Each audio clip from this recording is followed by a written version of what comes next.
अस्सलामुअलैकुम स्टूडेंट्स, आज हमारा 9th क्लास बायोलॉजी का लेक्चर नंबर 8 है।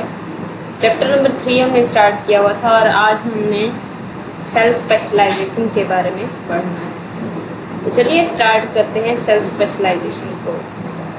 इन मल्टी सेलुलर ऑर्गेनिजम्स के अंदर there are different types of the cells क्या होते हैं, डिफरेंट टाइप्स के मौजूद होते हैं। उनकी कई अक़साम होती हैं, उनके फंक्शन के अकॉर्डिंग उनकी जो टाइप्स होती हैं वो भी डिफरेंट होती हैं।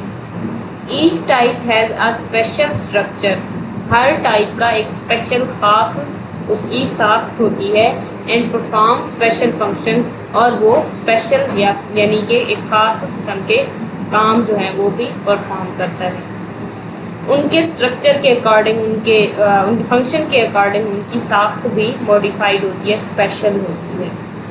When cells are formed by cell division, जब सेल डिवीजन से नए सेल्स बनते हैं, दे आर ऑल सिमिलर, वो सब के सब एक जैसे होते हैं। मतलब कि अगर आप किसी एम्ब्रियो के अंदर सेल की डिवीजन के बारे में बात करो तो जब वो डिवाइड होते हैं शुरू में 1 से 2, 2 से 4 या 4 से 8 तक बनते हैं। 8 स्टेज तक जो सेल्स होते हैं वो सारे सेम होते हैं, सिमिलर होते हैं। उसके बाद जो सेल्स की डिवीजन होती है वो इस बेस पर होती है कि उनके जो फर्दर उन्होंने क्या बनाना है, उनका काम क्या है, कौन सा स्ट्रक्चर उनसे बनेगा, तो ये फर्दर बाद में स्पेशलाइज होता है, डिफ्रेंशिएट होता है। After their formation, cells undergo the process of specialization or differentiation. बनने के बाद उनके अंदर स्पेशल प्रोसेस होता है जिसको हम स्पेशलाइजेशन या फिर डिफ्रेंशिएशन कहते हैं, जिससे वो फर्दर डिफरेंट स्ट्रक्चर्स और डिफरेंट फंक्शंस परफॉर्म करने के लिए वो फर्दर उसको डिफ्रेंशिएट करते हैं सेल्स को। ड्यूरिंग दिस प्रोसेस, इस प्रोसेस के दौरान दे गेट स्पेशल साइज, उनके साइज में, स्ट्रक्चर्स साख्त के अंदर एंड मेटाबॉलिक फीचर्स के अंदर एक ख़ास किस्म की तब्दीली आती है। उनके फंक्शंस के अकॉर्डिंग उनका साइज़ बदलता है, उनकी साख्त बदलती है और उनके अंदर जो मेटाबॉलिक एक्टिविटीज़ होती हैं वो भी वेरी करती हैं, डिफ्रेंशिएट करती हैं। मतलब क्या है, अगर किसी सेल का जो फर्दर उसने कोई ऐसे सेल बनाने हैं जिनका काम ज़्यादा हो, मतलब जैसा कि ब्लड फ्लो है, अगर हम हार्ट की बात करें तो उनके अंदर ऐसे सेल होंगे, उनके जो सेल होंगे वो इस तरह से डिफ्रेंशिएट करेंगे कि उनके अंदर मेटाबॉलिक फीचर्स बहुत ज़्यादा हों ताकि वो ज़्यादा से ज़्यादा मेटाबोलाइज करें खुराक को और उससे ज़्यादा एनर्जी प्रोड्यूस करें और उसको यूज़ करते हुए अपना फंक्शन अच्छे से परफॉर्म कर सकें। और उसी की बेस पर उनका जो साख्त होती है उनकी, उसके अंदर भी तब्दीली आती है और उनके साइज़ के अंदर भी। As a result they become specialised, और इन्हीं स्ट्रक्चर फंक्शन की वजह से वो क्या स्पेशल हो जाते हैं। Here we will discuss some specialised cells of the plants and animals. हम प्लांट्स और एनिमल के कुछ खास सेल्स के बारे में डिस्कस करेंगे। तो फर्स्ट सेल क्या दिया हुआ है हमारे पास, mesophyll sales. These are the green cells present in the leaves. ये पत्तों के अंदर पाए जाने वाले सब्ज रंग के सेल्स होते हैं। They are specialized for photosynthesis. ये इनका काम क्या है, फोटोसिंथेसिस करवाना है। इसी वजह से ये ग्रीन कलर के होते हैं। इनके अंदर क्लोरोफिल पाया जाता है, जो कि हमने पीछे भी पढ़ा था क्लोरोप्लास्ट के अंदर, कि इनके अंदर क्लोरोफिल पाया जाता है जो क्या करता है, लाइट को एब्जॉर्ब करता है, उसको यूज़ करते हुए उसको केमिकल एनर्जी में कन्वर्ट करता है, यानी कि उससे एटीपी और खुराक बनाता है। तो मतलब क्या है इसका कि पूरे के पूरे पौधे के लिए खुराक बनाना, एनर्जी मुहैया करना इनका लीव्स का काम है, कि ये क्या करते हैं, लाइट को ट्रैप करते हैं और उससे एनर्जी बनाते हैं, खुराक बनाते हैं। They contain large number of chloroplasts. इनके अंदर बहुत ज़्यादा मिकदार में क्लोरोप्लास्ट्स पाए जाते हैं। Which contain green pigment chlorophyll, जिनके अंदर क्लोरोप्लास्ट की बात कर रहा है, ग्रीन पिगमेंट क्लोरोफिल पाए जाते हैं, जो कि necessary for capturing light energy, जो लाइट एनर्जी को पकड़ने के लिए, ट्रैप करने के लिए, एब्जॉर्ब करने के लिए अहम होते हैं। क्लोरोफिल की बात कर रहा है। Their shape and arrangement in the leaves is suitable for maximum absorption of light. In mesophyll cells की अरेंजमेंट जो है लीव्स के अंदर इतना स्पेसिफिक सूटेबल होती है, मुनासिब होती है कि ये ज़्यादा से ज़्यादा जो लाइट एनर्जी होती है उसको एब्जॉर्ब कर सकते हैं और ज़्यादा से ज़्यादा उसको इसके अंदर खुराक के अंदर कन्वर्ट कर सकते हैं। तो अगर आपने गौर किया हो तो इसी वजह से जो पत्ते होते हैं वो चौड़े भी होते हैं और उनका सरफेस एरिया भी ज़्यादा होता है, क्योंकि जितना ज़्यादा सरफेस एरिया होगा ना उसके ऊपर लाइट भी उतनी ज़्यादा पड़ेगी और उतना मैक्सिमम जो है ना वो उसको कन्वर्ट कर पाएगा केमिकल एनर्जी के अंदर। तो ये आप खुद इस बात को देख लें कि उसके फंक्शन के अकॉर्डिंग उसका जो स्ट्रक्चर है उसके अंदर भी तब्दीली आ रही है कि ये क्या है, इस तरह से आपस में जुड़े हुए और चिपटे हुए होते हैं, फ्लैट होते हैं, ताकि आसानी के साथ लाइट को एब्जॉर्ब कर सकें। और इसी वजह से जो लीव्स होते हैं वो भी थिन होते हैं और उनके अंदर छोटे छोटे स्टोमेटास भी पाए जाते हैं और फर्दर उनका आगे ग्राशियस हो जाएगा टॉपिक।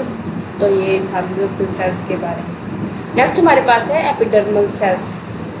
ये क्या होते हैं? दे आर फ्लैट, ये भी फ्लैट होते हैं एंड टाइटली पैक्ड सेल्स, और आपस में टाइटली जुड़े हुए होते हैं मजबूती के साथ। That make the outer layer of the plant organs, जो कि प्लांट ऑर्गन्स की बाहर वाली तह बनाते हैं। Epidermis protect the internal tissue, ये क्या करती है? एपिडर्मिस जो होती है अंदरूनी जो टिश्यूज़ पाए जाते हैं उनको प्रोटेक्ट करती है। रूट्स के अंदर जो टिश्यूज़ हैं, जो स्टेम के टिश्यूज़ हैं, जो अंदरूनी जाइलम फ्लोएम वगैरह, उनको क्या करती है? ये प्रोटेक्शन देती है। कौन? Epidermis. Modified cells of the epidermis also perform other function. अब इन एपिडर्मिस के भी कुछ मॉडिफाइड सेल्स होते हैं जो कि मुख्तलिफ किस्म के ख़ास फंक्शंस परफॉर्म करते हैं। फॉर एग्जांपल, मिसाल के तौर पर the epidermis of the root contain root hair cells. जो रूट के अंदर एपिडर्मिस पाई जाती है उनके अंदर क्या होते हैं? रूट हेयर सेल्स होते हैं। रूट्स के ऊपर छोटे छोटे बाल होते हैं। ये क्या होती है? एपिडर्मिस की एक्सटेंशन होती है। मतलब क्या है कि एपिडर्मिस के ऊपर थोड़े से जो सेल्स होते हैं वो इलोंगेट होकर रूट हेयर्स बना देते हैं। अब इनका काम क्या है? These cells make extensions, ये extensions बनाते हैं called root hairs, जिनको हम root hairs कहते हैं। root hairs increase the surface area to absorb water, ये पानी को जज्ब करने के लिए एरिया को बढ़ा देते हैं। जब root hairs निकलते हैं तो एक एरिया मैक्सिमम हो जाता है जिसके साथ जो पानी जो है ना वो ज़्यादा से ज़्यादा एब्जॉर्ब होकर रूट्स के अंदर जा सकता है। Water and minerals from the soil, मट्टी से। The lower epidermis of the leaves, जो लीव्स के निचली सतह जो होती है उसको हम लोअर एपिडर्मिस कहते हैं।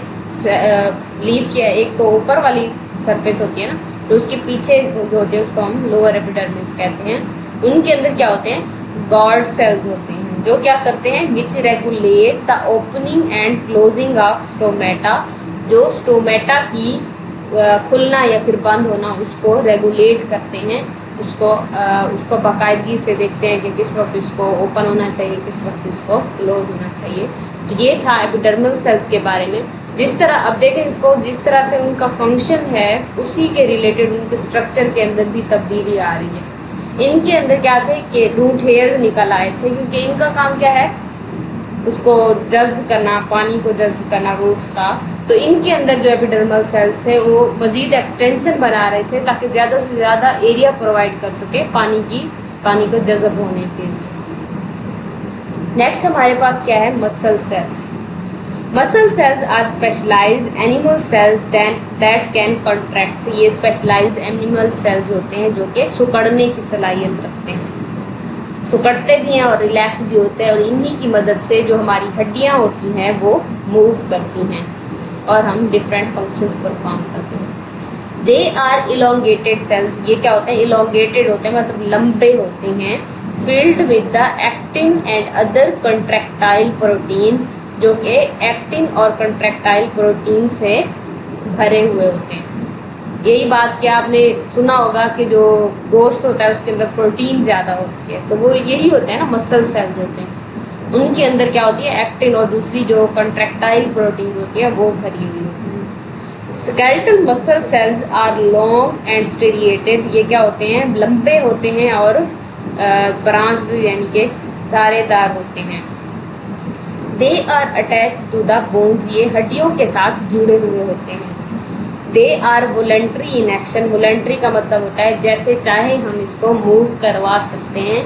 इनकी मूवमेंट जो है हमारे कॉन्शियस के अंदर होती है, हमारे हवास में होती है, जैसे हम चाहें इसको मूव करवा सकते हैं।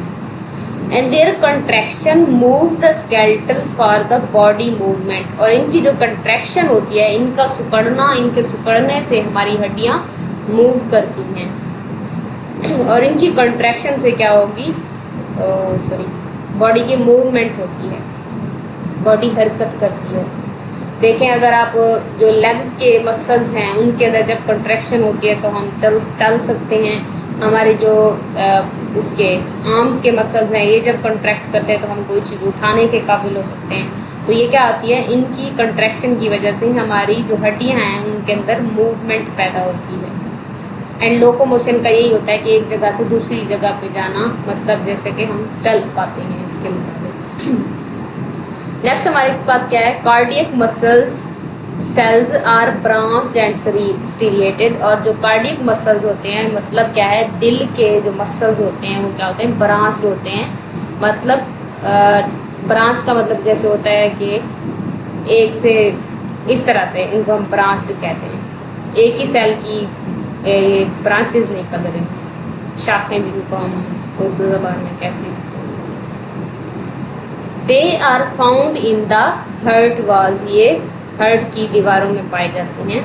दे आर इनवॉलेंट्री, ये इनवॉलेंट्री हैं, इनकी जो मूवमेंट है वो हमारे कंट्रोल में नहीं है।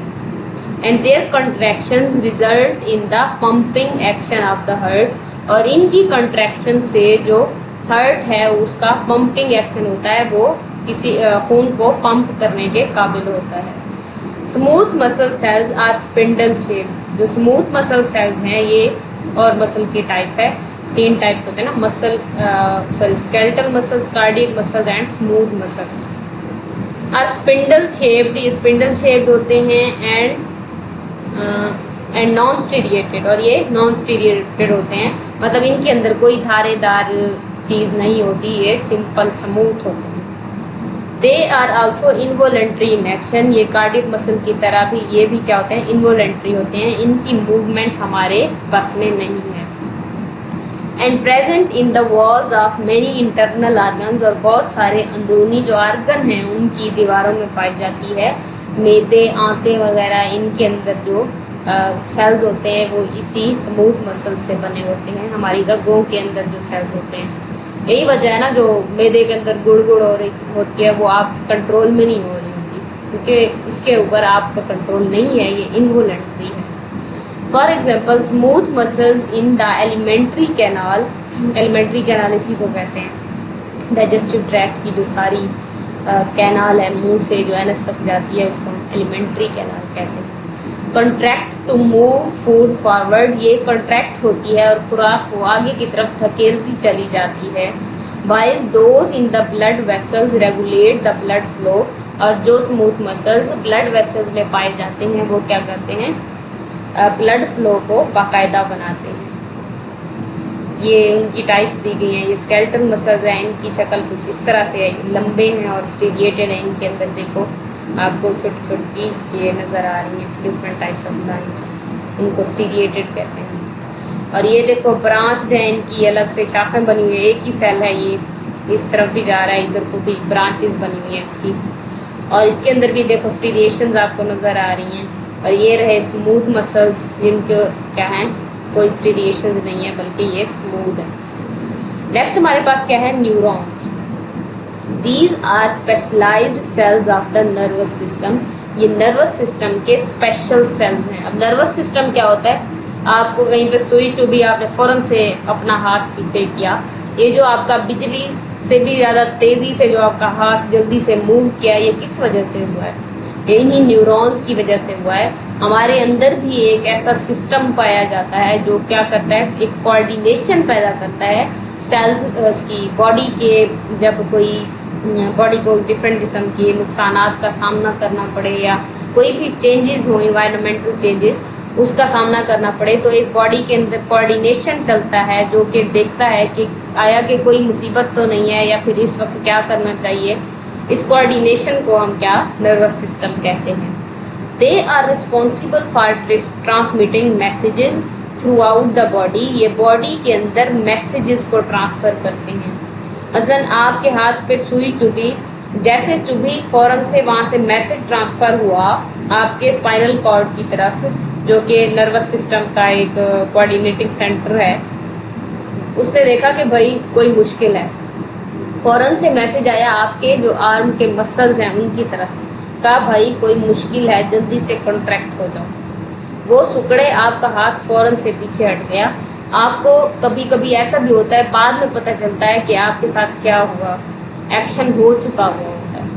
वो किस वजह से हुआ? इन्हीं न्यूरॉन्स की वजह से, जो कि जल्दी से मैसेज ट्रांसमिट करके आपको मुश्किल हालात में आपको मुश्किलात से निपटना सिखाते हैं। टू परफॉर्म दिस फंक्शन, ये फंक्शन परफॉर्म करने के लिए दे हैव यूनिक स्ट्रक्चर, उनका स्ट्रक्चर भी यूनिक होता है। A neuron consist of the cell body, इसके अंदर एक सेल बॉडी होती है, and two types of cytoplasmic extension, और इसमें से दो तरह की एक्सटेंशंस होती निकलती हैं। इसके साइटोप्लाज्म से मज़ीद दो तरह की एक्सटेंशंस होती हैं, एक इस तरफ ये वाली है और ये एक नज़र आ रही है आपको। डेंड्राइट्स द शॉर्टर एक्सटेंशन, ये जो डेंड्राइट्स हैं ये क्या है? शॉर्टर एक्सटेंशन है। इनका क्या काम क्या है? रिसीव द नर्व इम्पल्स, ये नर्व इम्पल्स को क्या करता है? रिसीव करता है।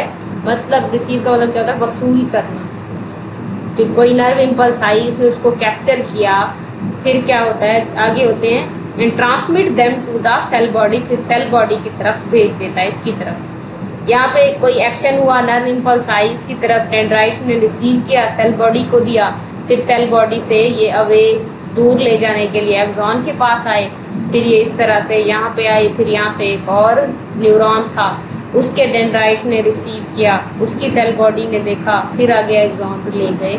इसी तरीके से पूरी बॉडी के अंदर जो मैसेज है वो ट्रांसफ़र होता रहता है। Axons the longer extension carry the nerve impulse away from the cell body, ये जो एक्सॉन्स हैं ये सेल बॉडी से दूर पैगाम को ले जाते हैं और किसी दूसरे न्यूरॉन के डेंड्राइट्स को दे देते हैं। ये था सारा इसका न्यूरॉन के बारे में कि किस तरह से ये क्या करते हैं, मैसेजेस को ट्रांसफ़र करते हैं और किसी हंगामी सूरत हाल से निपटने में हेल्प आउट करते हैं। तो अगले जो हमारे पास सेल्स दिए गए हैं इनको हम नेक्स्ट लेक्चर में स्टडी करेंगे, क्योंकि लेक्चर थोड़ा सा लंबा हो रहा है। तो उम्मीद है आपको सारी बातें क्लियर हो गई हैं। अगर आपको फिर भी कोई कन्फ्यूजन है तो आप ज़रूर पूछ सकते हैं। अगर आपको वीडियो अच्छी लगी तो वीडियो को लाइक करें और चैनल को सब्सक्राइब करें। Do support. मिलते हैं अगली वीडियो में, तब तक के लिए अल्लाह हाफ़िज़।